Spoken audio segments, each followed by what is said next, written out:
Symptom-free, but now officials say 2 people evacuated from China to Germany on Saturday are in fact infected with the new coronavirus.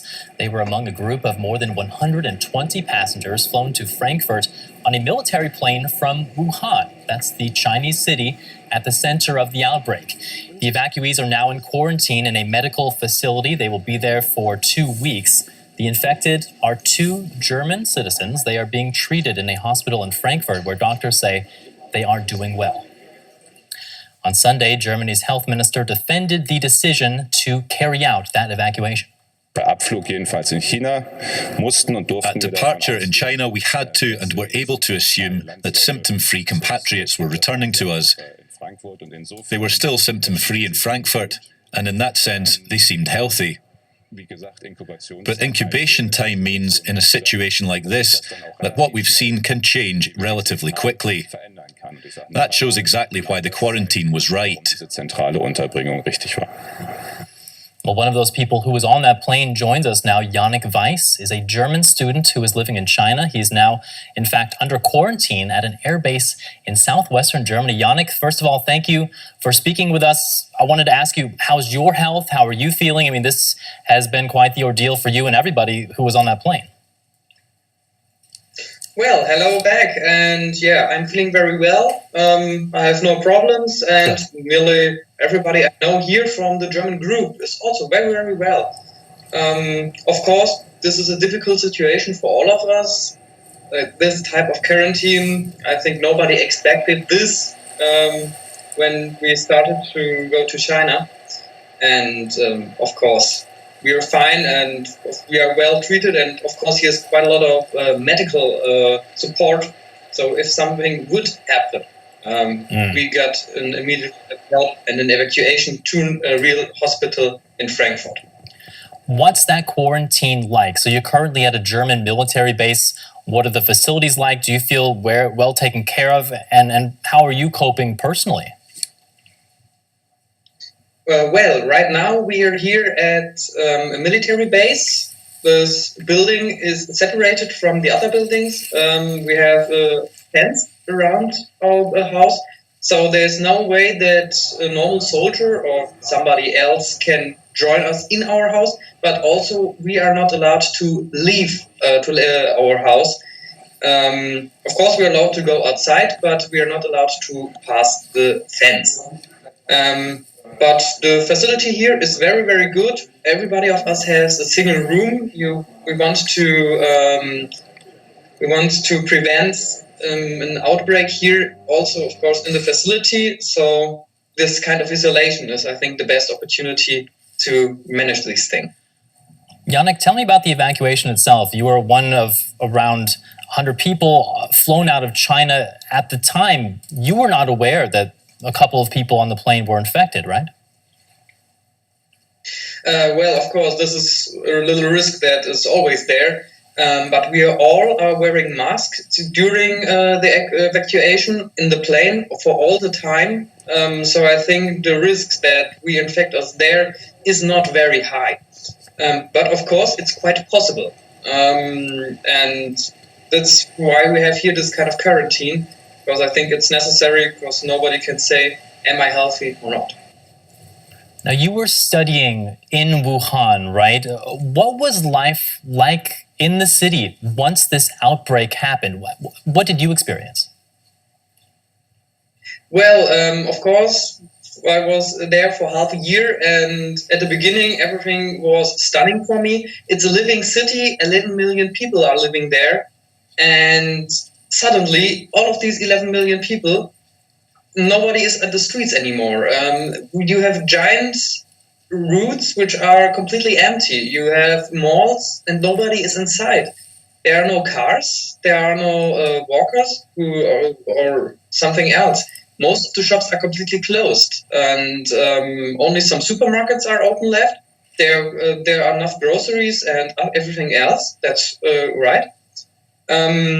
But for me, as a student, I don't have the opportunities to cook for myself very much.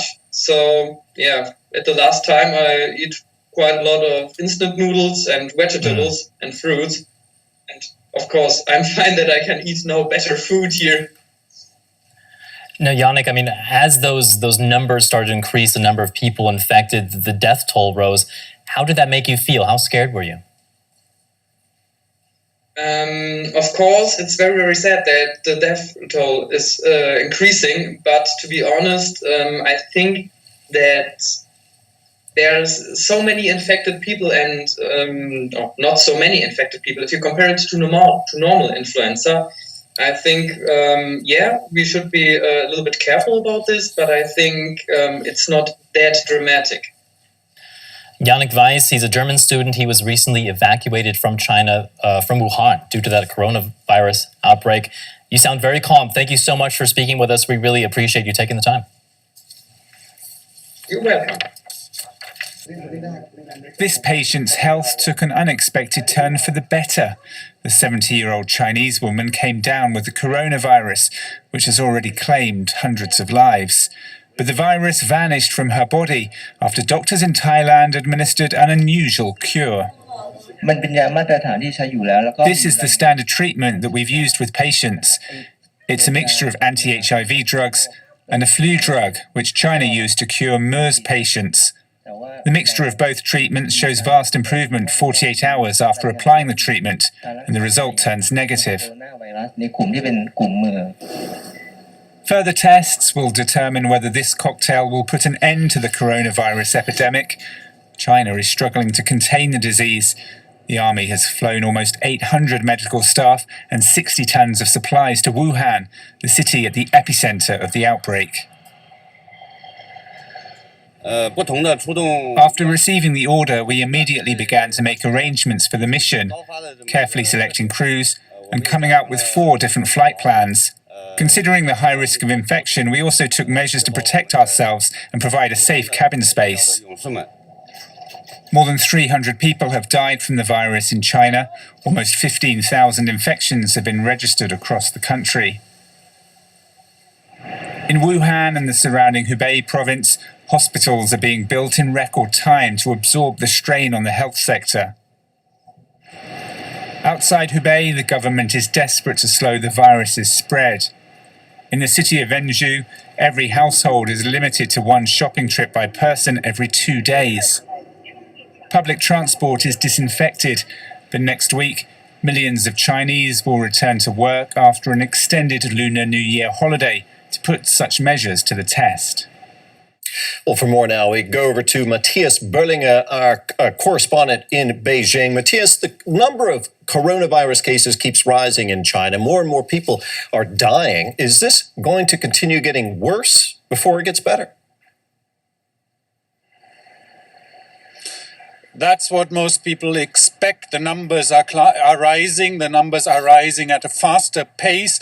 Most of the cases that we see, the new cases that are registered, are still inside Hubei province, inside Wuhan mostly, and the cases outside of this area are rising at a slower pace. So that gives the hope that the virus might be contained inside this quarantine zone.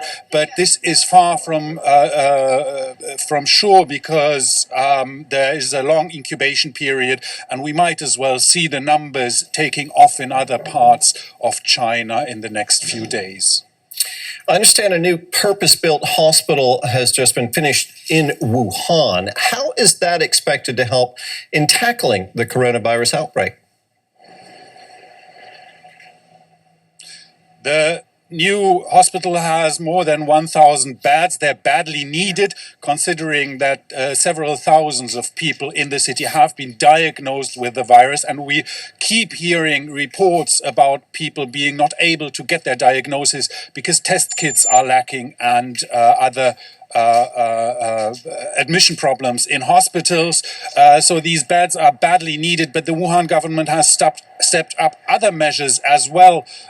So, for example, they have announced, we don't know really what they are really, but they have announced to have quarantine zones where people who are sick but who are not as sick that they need to go into the hospital, where they have to stay and will possibly be taken by the police into these quarantine zones. the military has stepped in helping to distribute food and other supplies to supermarkets. So we are seeing everything we hear from Wuhan is pointing to a severe emergency. Well, this health emergency, Matthias, is also having a massive economic impact on China. How is that making itself felt?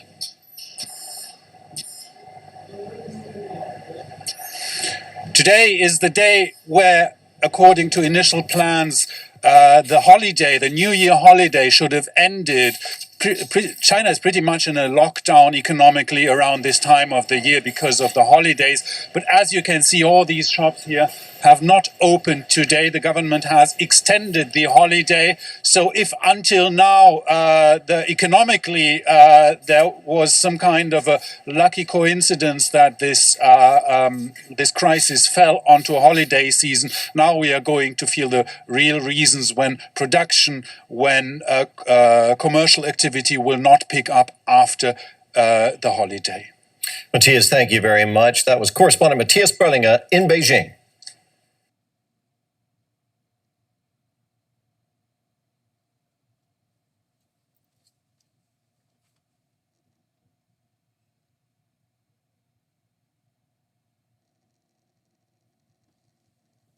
They said they would do it, and so they have. A 1,000-bed hospital built in just over a week, perhaps only in China, but still, it's a feat. This is Wuhan in Hubei province, the center of the novel coronavirus outbreak. These pictures are from the China media group, showing the hospital fully equipped and furnished. But there have been many reports, though hard to verify, of other medical facilities in China running out of essential equipment. There are no signs the outbreak has peaked. At Wuhan No. 5 hospital, the staff talk about being overwhelmed by the sheer number of patients. I've never seen so many patients since I started working 20 years ago. I didn't know when or where it would end. The people just kept coming. We didn't know the numbers until very late. Our doctors sat there all the time checking patients. They didn't even have time to look up. Indeed, the trajectory of this virus is astonishing. When the World Health Organization first started monitoring the crisis, it reported 282 cases, almost all in China, with 6 deaths. A week later, more than 4,500 cases had been declared and just over 100 were dead. Today, it's more than 17,000 patients worldwide, though mainly in China, and 362 people have died so far. Wuhan remains empty, in lockdown, and as the outbreak continues, China's economy is under pressure. The stock market plunged on the first day of trading after the Lunar New Year. Businesses are closed, tourists are staying away, even the locals won't go out. The race is on to find a vaccine, though it could take at least a year, although drug company GSK announced today that it would provide to any of its competitors a booster or an adjuvant for any vaccine discovered to make it more potent. We see a huge outbreak in China right now. If we can contain it in the Western world, Europe and in the US, then it might down over the summer. So we create a window of opportunity to give companies who are working on vaccines more time to come with a solution. There is a degree of desperation. Nobody believes the official figures represent the true scale of the outbreak, and there is growing concern that no cases have yet been reported from Africa, where there are weaker public health systems. The only way we will defeat this outbreak is for all countries to work together in a spirit of solidarity and cooperation. We're all in this together, and we can only stop it together. So the rule of the game is solidarity, solidarity, solidarity. But we see this missing in many corners, and that has to be addressed. No solidarity here. These were the last passengers allowed into America after it imposed a ban on travel from China. The Chinese, in turn, accusing the US of spreading panic and fear. And you can find the latest from Ben Kavanagh, the teacher evacuated from Wuhan, who's now inside the quarantine unit in the Wirral, on Channel 4 News social media channels.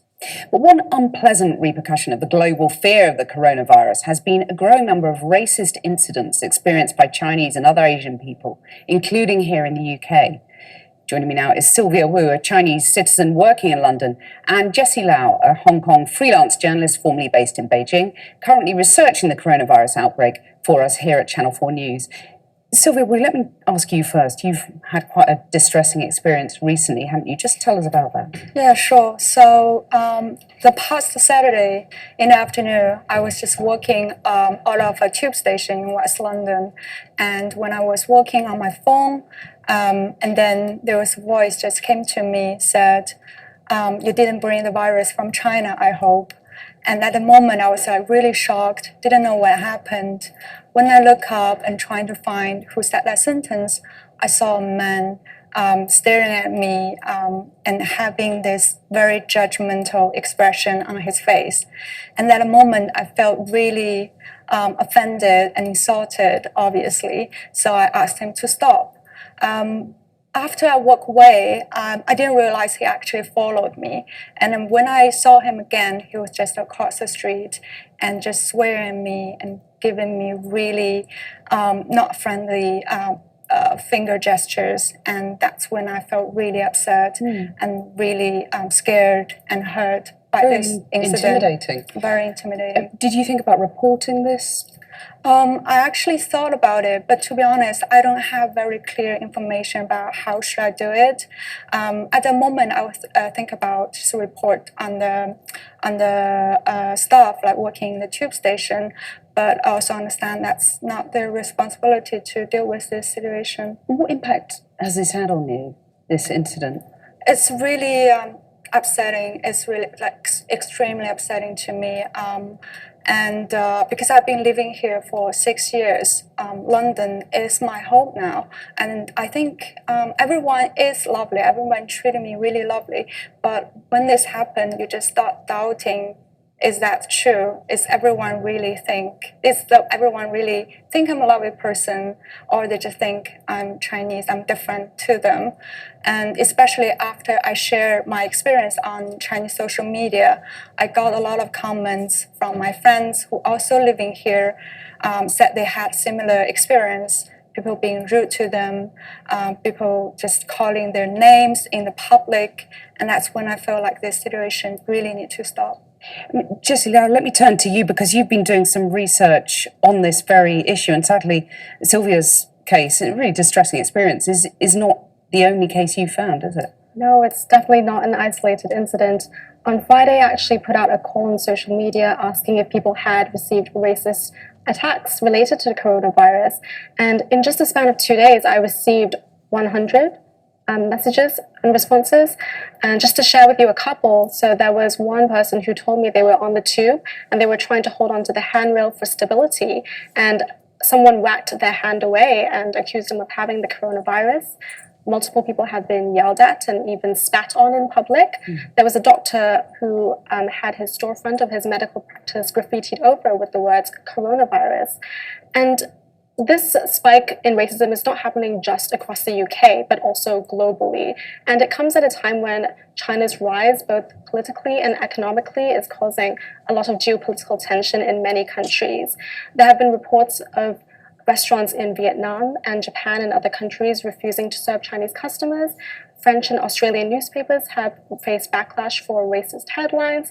And in Indonesia, there was a march near a hotel asking Chinese guests to leave. And for me, myself, I've also received hate mail and messages from reporting on this story. It must be really upsetting. I mean, when you hear the Chinese Foreign Ministry today saying that US is spreading panic, do they have a point? Or do you think there is some legitimate fear out there by people when they see the death toll rising? So the Chinese government has been very transparent about the coronavirus in comparison to SARS in 2003. But there is widespread skepticism regarding the information that they release, not just within China, but also outside of China. And it's been widely reported that the authorities have delayed reporting on the virus at critical moments, and that now the virus has spread to 24 countries with at least 360 casualties, which is more than SARS. Jessie Lau and Sylvia Wu, thank you both very much for sharing those experiences with me. Thank you.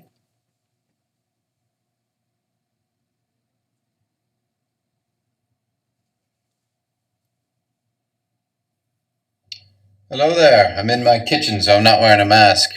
I guess that makes sense. I'm in my kitchen, so it's okay. But just got a shipment of deliveries. Lovely, lovely.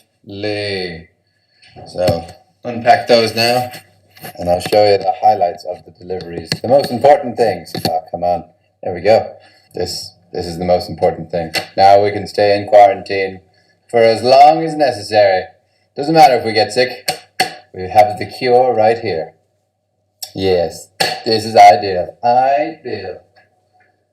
Oh my goodness. What? Oh, right, yeah. I didn't know. I heard noises earlier and I was just in my room and I didn't come out. But I was wondering I didn't know what the noises were. I thought maybe people were, taking some bedding from the other rooms. But I now know what they were doing. They must have thought no one was in my apartment. Or at least, I had a little bit of food. What do I do with all my food now? I'm gonna have to move this milk. There's so much milk. So I just moved some of the milk. I genuinely, I didn't, they must have thought I was alone. Or there was no one in this room, because I have this whole 4-bedroom thing to myself. So they must have thought it was just no one here. I've just found out I'm the only one on the bottom floor. I'm the only one in these bottom rooms, so that explains it. That was so funny. I've never experienced just opening a fridge and just seeing milk. That's like something you'd see in a comedy movie. Anyway, back to unpacking the shopping. Bit of milk, but like dairy-free milk, because, and of course, more of the cure. It was razors for my friend. He wanted some razors to shave. But they're not great razors. But they'll have to do. Again, I don't know. I can show you the brands, but, crisp. Snacks. Snacky snacks. Poker set. For poker. Maybe we'll have a game tonight.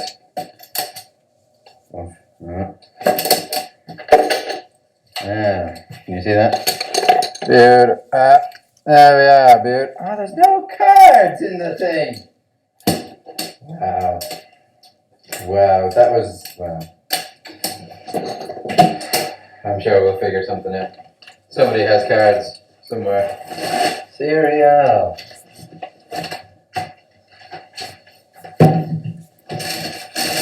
What is this?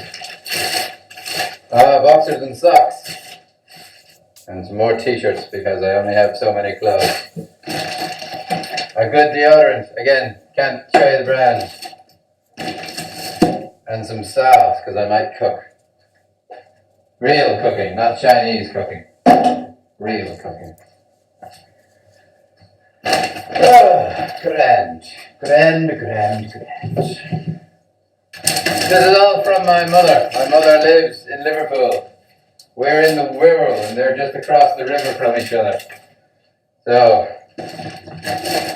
thought I'd give her a message.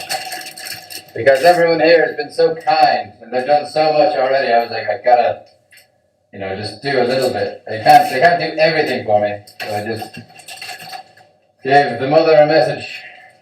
Again, goes with anything.